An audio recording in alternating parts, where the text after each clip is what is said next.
कन्या राशि के दोस्तों नमस्कार। आज 13 जून शुक्रवार। दोस्तों, योजना बनाकर काम करने से काम व्यवस्थित रूप से पूरे हो सकते हैं आपके। कोई भी काम करें पहले उसकी योजना बनाना आपके लिए बहुत जरूरी है। इस समय किसी तरह का भी रिस्क ना लें। रिस्क लेने से जरूर आपको थोड़ा मुसीबत आ सकती है। कोई निर्णय लेने में दिक्कत हो तो थोड़ा सोच विचार कर किसी की सलाह ले सकते हैं। गुस्से और ईगो से झगड़े की स्थिति बन सकती है। दोस्तों, शांतिपूर्ण माहौल बनाकर रखें। इस समय किसी भी परिस्थिति में मन स्थिति को विचलित ना होने दें। इससे आप अपने काम बेहतर तरीके से पूरे कर पाएंगे अगर मन आपका विचलित नहीं होगा तो। अगर मन विचलित रहेगा तो फिर कामों में दिक्कतें, रुकावटें आती हुई नजर आएंगी। दोस्तों, बिजनेस में कामकाज का दबाव रहेगा। कुछ अच्छी डील भी हो सकती हैं। रुके प्रोजेक्ट शुरू करने में अनुभवी व्यक्ति की मदद मिल सकती है। ऑफिस में अपने काम आसानी से निपटाने की कोशिश आपकी रहेगी और आपका कार्यक्षेत्र में आपके कर्मचारियों के साथ, सहकर्मियों के साथ अच्छा तालमेल बनता हुआ दिखाई दे रहा है। दोस्तों, इस समय जोखिम भरे कामों में दिलचस्पी बिल्कुल ना लें। बेवजह का जोखिम लेना ठीक नहीं है। आज के दिन आपके लिए खास हो सकता है। फायदेमंद मुद्दों पर विचार करने की जरूरत है। पुराना विवाद या समस्या द्वारा परेशान कर सकती है। विपरीत परिस्थिति में मनोबल बनाए रखें। आपसी बातचीत से समाधान मिल जाएगा। गैर कानूनी कामों में दिलचस्पी ना लें। बेवजह के खर्चों पर काबू रखना होगा। बिजनेस में चुनौतियां रहेंगी। हो सकता है कि कोई दिक्कत आने पर आपको अपने सिद्धांतों से समझौता भी करना पड़े। कर्मचारियों की, सहकर्मियों की सलाह आपके लिए फायदेमंद होगी। दोस्तों, किसी से भी कोई वादा किया है तो उसे निभाने की कोशिश करें। सोच समझकर वादा किया करें, क्योंकि फिर अगर आप नहीं निभा पाते तो आप रिश्तों में थोड़ी सी खटास बनती, चाहे वो आपका ऑफिस में दोस्तों के साथ हो या परिवार में पारिवारिक सदस्यों के साथ हो। मान सम्मान बना रहेगा। ऊर्जावान और प्रफुल्लित महसूस करेंगे। निजी और पारिवारिक कामों पर थोड़ा ज़्यादा ध्यान देने की जरूरत है। परिवार के लिए समय निकाला करें। थोड़ा कोई नया निवेश या नया काम करते समय अच्छी तरह जांच पड़ताल जरूर कर लें। लक्ष्य हासिल करने के लिए झूठ बोलने से आपकी मुसीबत बढ़ सकती है। ईमानदारी से, सच्चाई से, सात्विक तरीके से काम करें। इधर उधर की चीज़ों में अपने को ना उलझाएं। मेहनत करें और आगे बढ़ें। शॉर्टकट आपके लिए ठीक नहीं है। दोस्तों, संघर्ष के साथ आगे बढ़ेंगे तो मजा आएगा। अगर आप शॉर्टकट की सोचेंगे तो फिर समस्या आ सकती है।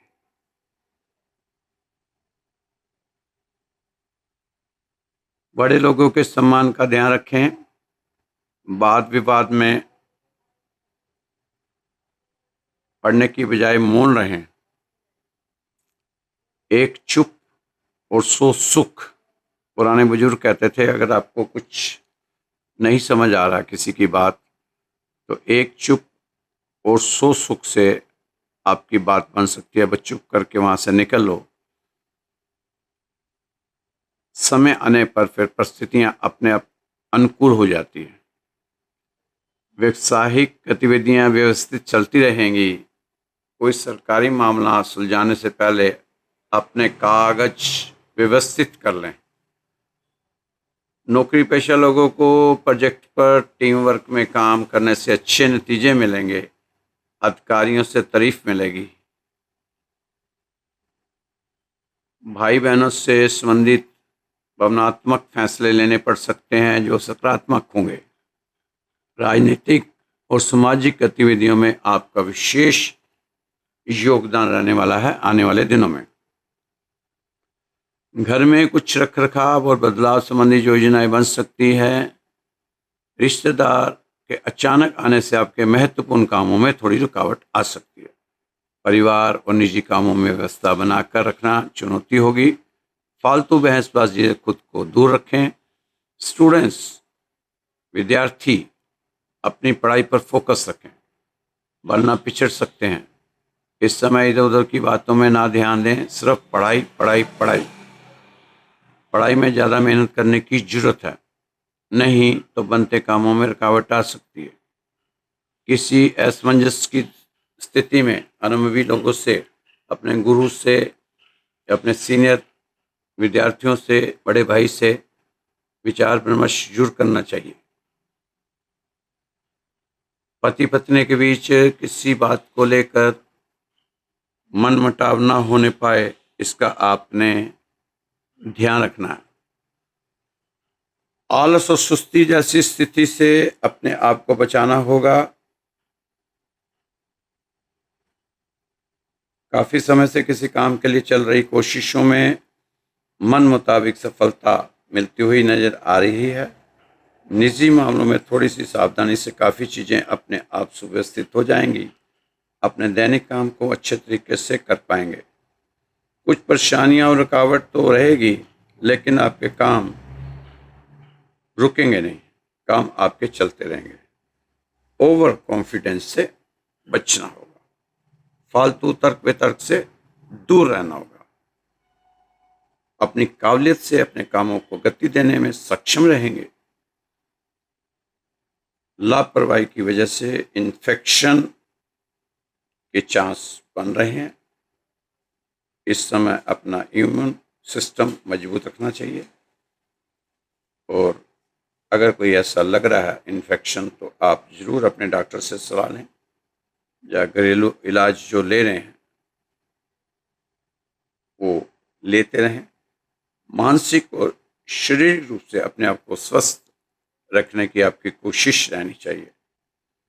आयुर्वेदिक चीज़ों का इस्तेमाल करें जो आपके लिए ज़्यादा अच्छी रहेगी। दिनचर्या को अस्वस्थ ना करें। सुबह जल्दी उठें, पानी पिएं, रात को अच्छी नींद लें, अच्छा खाना खाएं, बाहर का खाना बिल्कुल ना खाएं, और तनाव तो बिल्कुल ना लें। अत्यधिक कार्यभार की वजह से तनाव और थकान हावी रहेंगे। योगा और मेडिटेशन को अपनी दिनचर्या का हिस्सा बनाएं। ब्लड प्रेशर और डायबिटीज संबंधी नियमित जांच करवाना भी आपके लिए जरूरी है। वर्तमान मौसम को देखते हुए खूब पानी पिएं, अच्छी नींद लें, और तनाव और दबाव से अपने को दूर रखें। दोस्तों, परमात्मा का धन्यवाद है जो आज का दिन भी मुझे उपहार में दिया। ये आपने परमात्मा का धन्यवाद देना। जब सुबह उठते हैं तो सबसे पहले आपने यही काम करना। परमात्मा वफादार है हमें संभालने के लिए। मेरी प्रार्थना है परमात्मा हमें रोज कुछ न कुछ सिखाए, चाहे उसमें हमें कितने भी कष्ट झेलने पड़े, हम तैयार हैं। दो रास्ते हैं परमात्मा से मिलने के। एक रास्ता है जीवन में जाने के लिए, और एक रास्ता है अनंत काल के नरक की ओर जाने के। कई लोग सोचते हैं जिस रास्ते पर हम जा रहे हैं वो मंजिल हमारी कैसी है। हम ये जानते हैं कि हमने आज जो रास्ता तय किया है, जो चल रहे हैं, बहुत अच्छा रास्ता है। अपने जीवन को चुन लिया, परमात्मा को चुन लिया, जो पूरी दुनिया का रचिता है, बनाने वाला है पूरी दुनिया को। आपने वो रास्ता चुना है जिसमें दुख, कष्ट, परेशानी तो होगी, लेकिन इस रास्ते में भी हमारे लिए एक उम्मीद है, एक आशा है कि हमारे लिए परमात्मा हमारे मरने के बाद अनंत काल जीवन में ले जाएगा। अगर आप संसारिक झंझटों में पड़े रहे तो यह एक विनाश का रास्ता है जिसे आपको बाद में रोना पड़ेगा। आप अमीर व्यक्ति हो सकते हो, पर परमात्मा की नज़र में आप सबसे गरीब हैं। परमात्मा कहता है कि सकरे फाटक से प्रवेश करो, ना कि चौड़े रास्ते से। चौड़ा रास्ता तुम्हें विनाश की तरफ ही पहुंचाता है। फाटक का रास्ता मतलब अड़चनों वाला रास्ता, उसमें तकलीफ तो होगी पर जाएगा जीवन तक। बहुत थोड़े व्यक्ति ही उसको अपनाते हैं। हम अपने दुख, कष्ट, परेशानियां झेलते हुए भी अपने परमात्मा का रास्ता नहीं छोड़ना, चलते रहना उसके पीछे। कई लोग परमात्मा के नाम में भी शॉर्टकट मारते हैं। कई बार दुनिया को पाने के लिए, अपने सुख को पाने के लिए परमात्मा के नाम को पीछे रख देते हैं कि कोई बात नहीं, परमात्मा कहाँ भागा जा रहा है। पर पैसा कमाने का, लोगों की प्रशंसा पाने का मौका बार बार नहीं मिलता। इसलिए अब आपके पास इतना अच्छा समय है जहाँ वहाँ आप प्रार्थना करते हो, सुबह उठते हो, ध्यान करते हो, मेडिटेशन करते हो। ये रास्ता आपका परमात्मा का है। सुबह हर व्यक्ति नहीं उठ पाता, जिस पे परमात्मा की कृपा होती है वही 3 से 5 उठ पाता। तो दोस्तों, आपको रोज़ रोज़ कहा जा रहा है कि अपने आप को थोड़ा सा अध्यात्म की तरफ जोड़ के चलो, क्योंकि हम यहाँ पर बहुत ही थोड़े समय के लिए आए हैं, 60, 70, 80 इतने सालों के लिए। बाकी हमारी बहुत लंबी यात्रा है। उस लंबी यात्रा के लिए हमें परमात्मा का सहारा पग पग पर, पल पल चाहिए होगा। तो अभी से अपने परमात्मा से जुड़ने की कोशिश शुरू करें। दोस्तों, आज दिन भर भागदौड़ करने के पश्चात सायंकाल कुछ राहत मिलेगी। लेन देन के मामले में महत्वपूर्ण अनुबंध आपके पक्ष में निर्णायक हो सकते हैं। आज आप ऑफिस में किसी काम से यात्रा पर जा सकते हैं। मन में झुंझलाहट बढ़ सकती है, थोड़ी सी हो सकता है, मौसम के कारण भी हो सकता है, या फिर काम का दबाव ज़्यादा हो। दोस्तों, कोई फर्क नहीं पड़ता कि आप किस मार्ग में जाते हैं, विश्वास करें सफलता संभव है और उस तक पहुंचने के लिए अवश्य कठिन परिश्रम करने पड़ेंगे। यह समय वित्तीय लक्ष्यों पर विचार करने का आदर्श समय है। जैसा कि वर्तमान में आर्थिक माहौल के कारण आपका खर्च शायद ज़्यादा ही बढ़ गया। रचनात्मक बने और सौदों की तलाश करें, या खर्च को कम करने और कमाई को अधिकतम करने के तरीके के साथ आगे आएं। अपने इरादों को किसी ऐसी चीज पर सेट करें जो आपके लिए मनोपार और अट्रैक्टिव हो, मज़ेदार और अट्रैक्टिव हो। जीवन साथी के कैरियर को लेकर यदि आप लंबे समय से परेशान चल रहे थे तो उसमें आपको कुछ राहत मिलेगी। घर के साज सज्जा की कोई वस्तु आपको जरूर खरीदनी चाहिए। किसी के प्रलोभन में अगर पैसे खर्च ना करें। काम के प्रति आप ईमानदार रहें। बात करते समय गलत शब्दों का प्रयोग बिल्कुल भी ना करें। निकट के व्यक्ति पर अधिक भरोसा ना करें। नौकरी पेशा लोग अपने से बड़े पद पर बैठे अधिकारियों से ज़्यादा सावधानी बरतें। नौकरी पेशा जातक परिश्रम अधिक करना पड़ेगा। मनमौजी प्रवृत्ति आपको आंतरिक रूप से शांत रखेगी, लेकिन अन्य लोगों को परेशानी हो सकती है। भाई बहनों से वाद विवाद ना करें, मिलजुल कर रहें। संबंधों में खटास ना लाएं। भाई बहनों से यदि किसी बात को लेकर अनबन चल रही थी, वह भी दूर हो सकती है आपके थोड़े से प्रयास से। आपकी किसी पुरानी गलती के लिए आपको परिवार में वरिष्ठ से माफी मांगनी पड़ सकती है। संतुलित आहार लें, खान पान पर ध्यान दें, स्वस्थ रहें। दोस्तों, जिस दिन मेहनत का सिक्का उछलेगा तो हेड भी आपका होगा और टेल भी आपका होगा। बस थोड़ा सा आप इंतजार करें। इंतजार, धैर्य, संयम, ये जीवन में बहुत जरूरी है। दोस्तों, एक छोटा सा प्रसंग है कृष्ण और शिशुपाल का। इतना धैर्य था हमारे कृष्ण जी में। एक अदने से व्यक्ति से इतनी गालियां खाते रहे, लेकिन फिर भी माफ करते रहे। कृष्ण की बुआ का लड़का था शिशुपाल। साथ साथ खेलते थे। श्री कृष्ण उसको बहुत प्रेम करते थे। शिशुपाल को बहुत प्रेम करते थे श्री कृष्ण। कृष्ण जी ने अगर धरती पर सबसे ज्यादा कुछ बांटा है तो वह प्रेम ही है। पर एक दिन भविष्यवाणी हुई कि शिशुपाल की जो मृत्यु कृष्ण के हाथों होगी। अब बुआ परेशान लेने लगी। उसने कृष्ण से कहा कि मेरे बेटे की किसी गलती को सीरियस मत लेना, माफ कर देना। तब कृष्ण ने बुआ से कहा था कि मैं 99 गलतियां माफ कर दूंगा, पर 100वीं गलती पर इस गंदगी को धरती से साफ कर दूंगा। अब बताओ, शिशुपाल को रुक्मणी से प्रेम हो गया, लेकिन रुक्मणी तो बनी ही थी श्री कृष्ण के लिए। शिशुपाल कहां सहन कर पाता, उसका प्रेम पड़ चुका था। अब श्री कृष्ण को शत्रु मान बैठा। अपने भाई को, युधिष्ठिर का राजसूय यज्ञ हुआ। सभी सगे संबंधी आए थे वहां। क्या क्या हुआ आप सब जानते हैं।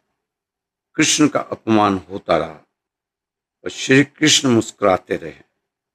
शिशुपाल बोलता रहा, अपशब्द बोलता रहा, बोलता रहा। 100वें अपशब्द पर शिशुपाल को अपनी जान से हाथ धोना पड़ा। करुणा वहीं तक उचित है जहां तक मर्यादाएं पार ना हो। कृष्ण कभी भी युद्ध के पक्ष में नहीं रहे। कौरवों पांडवों के युद्ध से पहले उन्होंने दुर्योधन को बहुत समझाया, पर नहीं माना। उल्टा उनको बांधने का उपदेश दे दिया। यहां हमने एक शांति दूत को क्रांति दूत बनते हुए देखा। तो दोस्तों, जब मर्यादा से बाहर कोई चीज हो जाए तो फिर युद्ध करना ही पड़ता है। आप भी अपने जीवन में कोशिश करें कि कहीं भी कोई विवाद ना हो, लेकिन जहां बात आपके मान सम्मान की हो तो तब आपको पीछे नहीं हटना चाहिए। उस समय आपको मान सम्मान के लिए जो करना हो वो करना चाहिए। दोस्तों, इस समय थोड़ा सा आपको चीजें अच्छे संकेत दे रही है। कन्या राशि दोस्तों के लिए इस समय आप उन्हीं यादों को सजोएं जो आंखों में चमक पैदा करें, उन्हें नहीं जो चेहरे पर शिकन पैदा करें।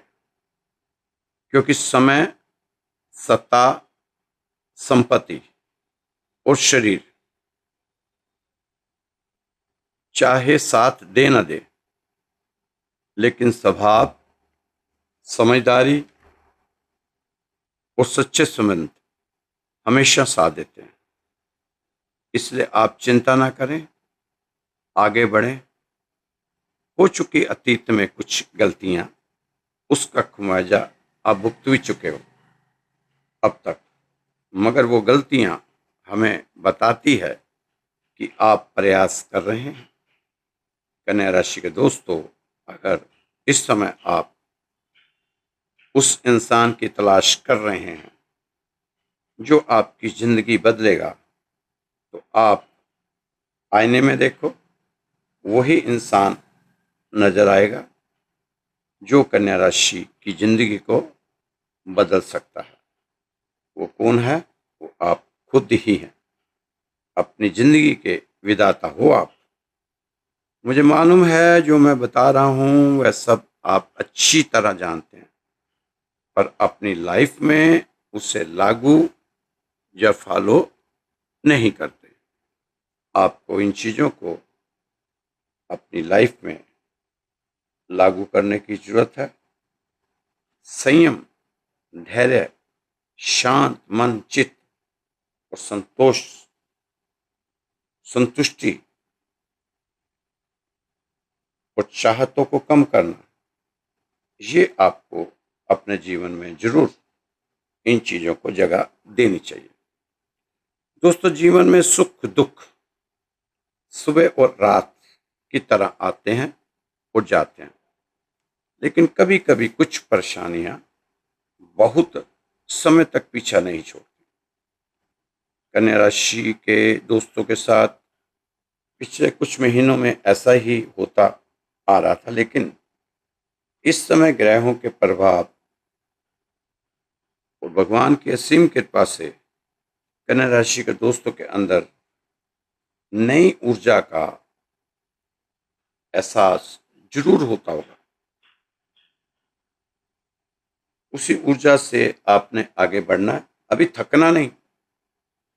और चलने से काम होगा नहीं, भागना भागना होगा, क्योंकि जो पीछे चीजें पीछे छूट गई हैं, अगर वहां तक आपने पहुंचना है, अगर उनको पाना है, तो आपको भागना होगा। दोस्तों, ये तो आप जानते हैं कि बैठे बैठाए हाथ पे हाथ रखकर कुछ मिलने वाला नहीं। बैठे बैठाए हाथ पे हाथ रख के कुछ मिलने वाला नहीं। मेहनत आपको करनी पड़ेगी। बिना मेहनत के कुछ मिलना नहीं। तो फिर क्यों आप मेहनत से कतराते हैं? मेहनत से ना कतराएं, मेहनत करते जाएं और आगे बढ़ते जाएं। दोस्तों, कभी कभी कुछ परेशानियां ऐसी होती हैं जो बहुत समय तक पीछा नहीं छोड़ती, लेकिन अब ऐसी कोई परेशानी नहीं है। अब तो आपके पास समस्या के साथ समाधान साथ ही साथ मिलता रहेगा। इस समय ग्रहों के प्रभाव आपकी राशि पर शुभ है। हर ग्रह अच्छा प्रभाव देता हुआ दिखाई दे रहा है। उम्र थका नहीं सकती, ठोकरें गिरा नहीं सकती। अगर जिद हो जीतने की, तो हार भी आपको हरा नहीं सकती। बस आप अपने को जीतने की एक जिद पालनी पड़ेगी, जिद्दी होना पड़ेगा। दोस्तों, कोशिश आपकी ऐसी होनी चाहिए कि इस समय कोई भी काम जो आपके सामने आए,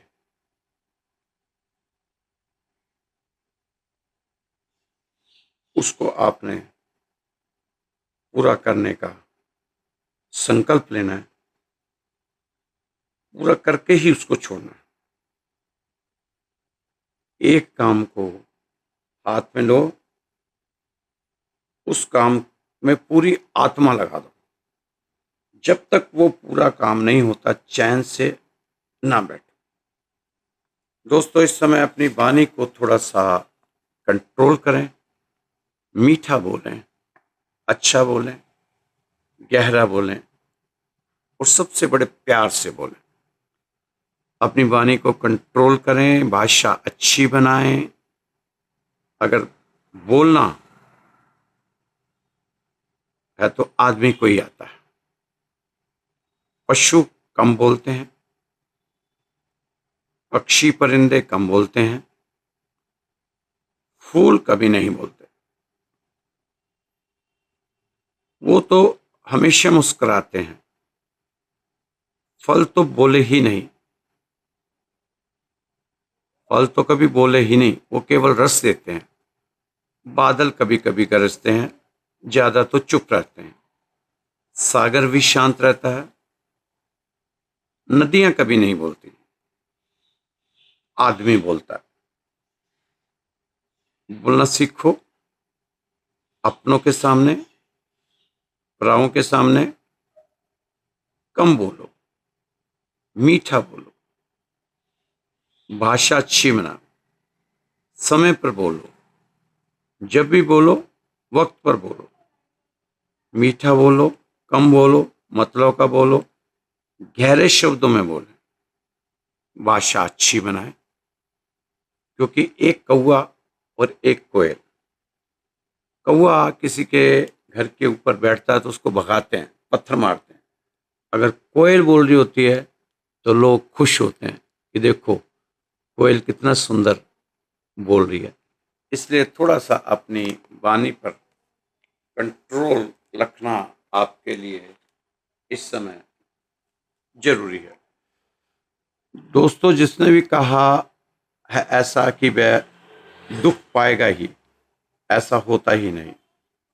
जिसने कहा ऐसा ही होगा तो ही मैं सुखी हो सकता हूं, उसके अपने नरक का इंतजाम सबे कर लिया। क्योंकि ये सुख दुख सब भगवान के हाथ में है, आपके कर्मों के ऊपर है। जितना आप भगवान के नजदीक आते जाएंगे उतना आप सुख पाते जाएंगे, जितना भगवान से विमुख होते जाएंगे उतना आप दुख पाते जाएंगे। दोस्तों, ध्यान का अर्थ है अपने पर ध्यान, दूसरे पर नहीं। मन का अर्थ है दूसरों पर ध्यान।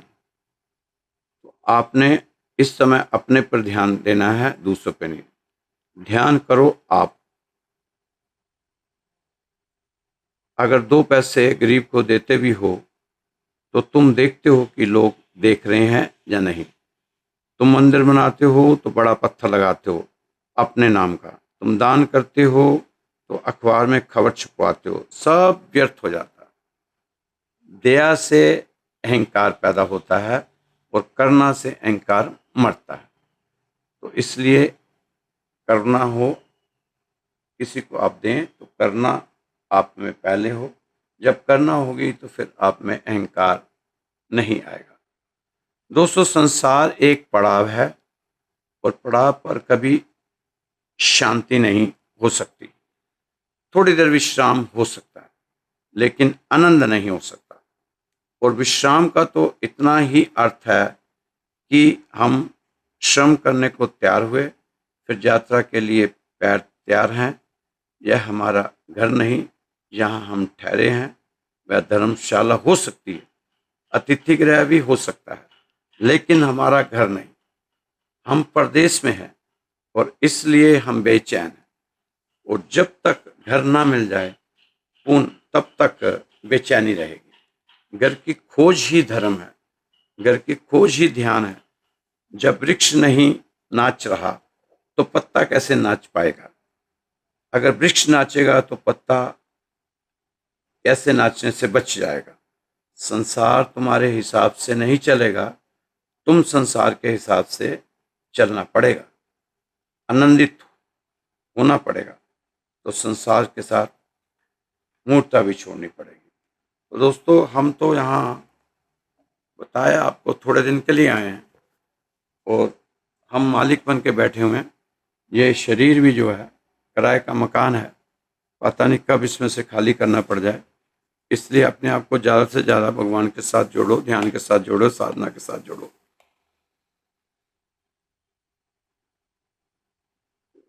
एक छोटा सा प्रसंग है। एक ज्योतिषी और उसका एक शिष्य एक जहाज पर यात्रा कर रहे थे।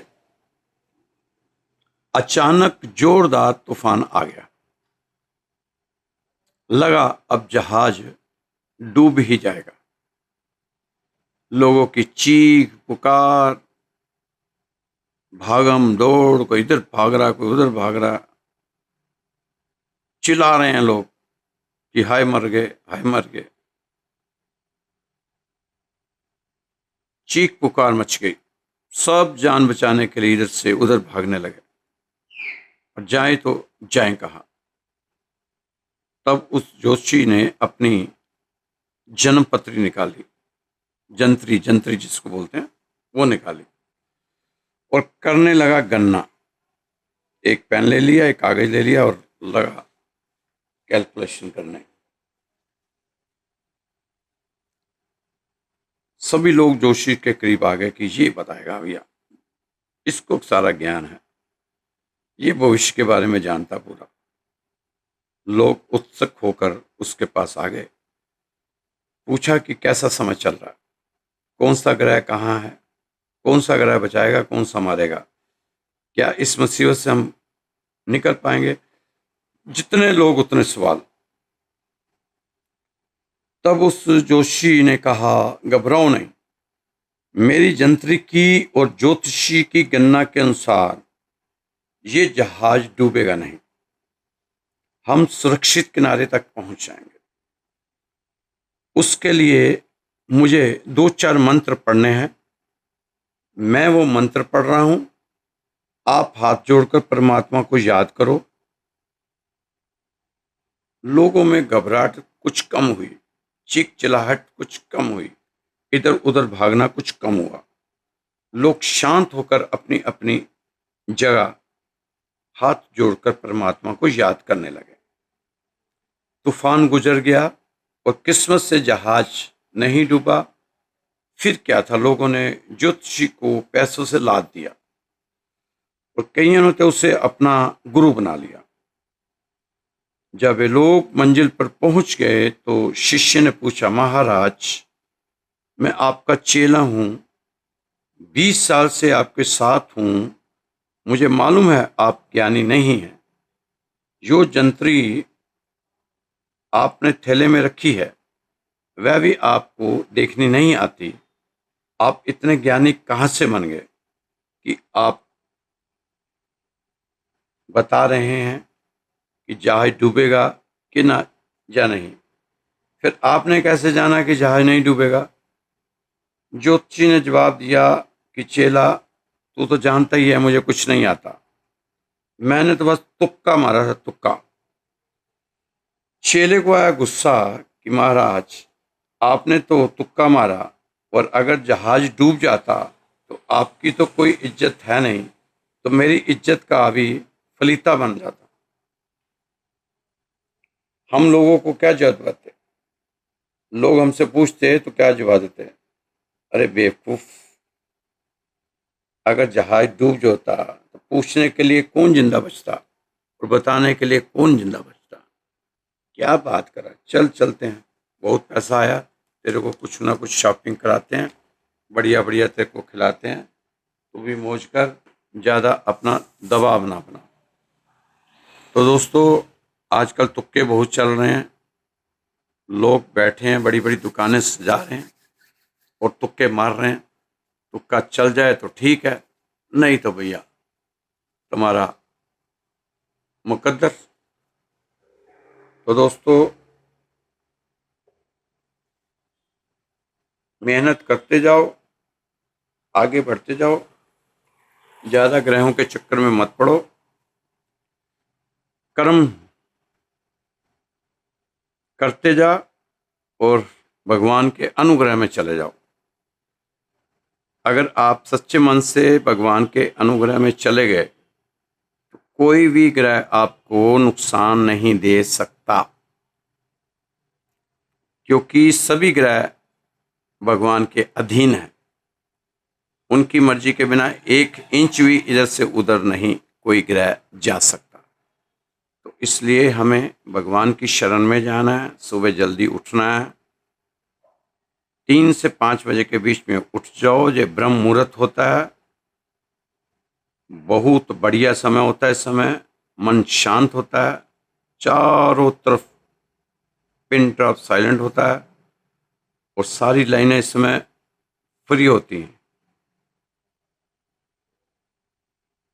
उठो, साधना करो, ध्यान करो, जाप करो, मंत्र पढ़ो, कुछ भी करो, उठो।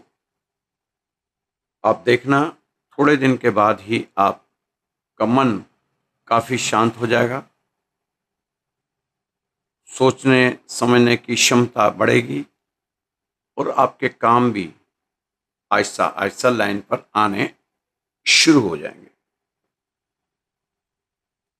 दोस्तों, ये राशि श्री राधेश्याम मंदिर का चैनल है, वहाँ से रोज आपके समक्ष आती है। इसमें हर तरह की चीज़ें हम देते हैं, अध्यात्म की भी देते हैं, भगवान की ज़्यादा देते हैं, क्योंकि हम चाहते हैं कि आप लोग भगवान से जुड़ें ज़्यादा, ये ब्रह्म वहम से बाहर निकलें। किस किस ग्रह को आप मनाओगे? एक ग्रह मना लोगे, दूसरा रूठ जाएगा, इसलिए सीधा भगवान को मना लो, जहाँ ये ग्रह सारे अधीन है उनके, सब कुछ आपका सही हो जाना। अगर आपके पास कोई अच्छा प्रसंग है भगवान से रिलेटेड, कोई कहानी है, कोई ऐसा किस्सा है जो लोगों को ज्ञान दे सके, लोगों के काम आ सके, लोगों के जीवन में कुछ सुधार आए, अगर आपके पास ऐसा कुछ है तो ज़रूर मेरे व्हाट्सएप नंबर पे आप भेजना, सुनाया जाएगा लोगों को ताकि उनको लाभ हो। मेरा नंबर है 9315336907। ये व्हाट्सएप नंबर है, आप इस पर मैसेज छोड़ सकते हैं। और अगर आप अपनी जन्म पत्री दिखाना चाहते हैं तो उसमें 15 से 20 दिन का समय लगता है, आप वो भी व्हाट्सएप कर सकते हैं। उसका कोई चार्ज नहीं है, किसी चीज़ का भी कोई चार्ज नहीं है। अगर किसी को बिल्कुल इस समय समझ नहीं आ रहा, बहुत परेशानी है, हर तरफ से थक गया, हार गया, टूट गया, तो अपना नाम, अपना गोत्र और अपना स्थान हमारे व्हाट्सएप पे डाल दें। हम सुबह शाम यहाँ भगवान की जब आरती होती है तो हम अरदास लगाते हैं, उसका भी कोई शुल्क नहीं है, फ्री में होती है। आरती से पहले अरदास लगाते हैं, फिर शाम को आरती से पहले अरदास लगती है। आप जरूर अपना नाम, शायद भगवान सुन ले, कुछ कल्याण हो जाए, कुछ चमत्कार हो जाए। तो नुकसान तो आपका होना नहीं, इसमें फायदा ही फायदा है। शायद तुक्का लग जाए, जैसे उस ज्योतिषी का लग गया। खुश रहो, मस्त रहो, स्वस्थ रहो, व्यस्त रहो और तंदुरुस्त रहो। कल फिर मिलेंगे आपकी राशि के साथ। जय श्री कृष्णा, जय श्री राधे। अपना नंबर एक बार मैं फिर से रिपीट कर रहा हूँ, 9315336907। ये व्हाट्सएप नंबर है, आप यहाँ पर मेरे को व्हाट्सएप कॉल कर सकते हैं और मैसेज भी छोड़ सकते हैं।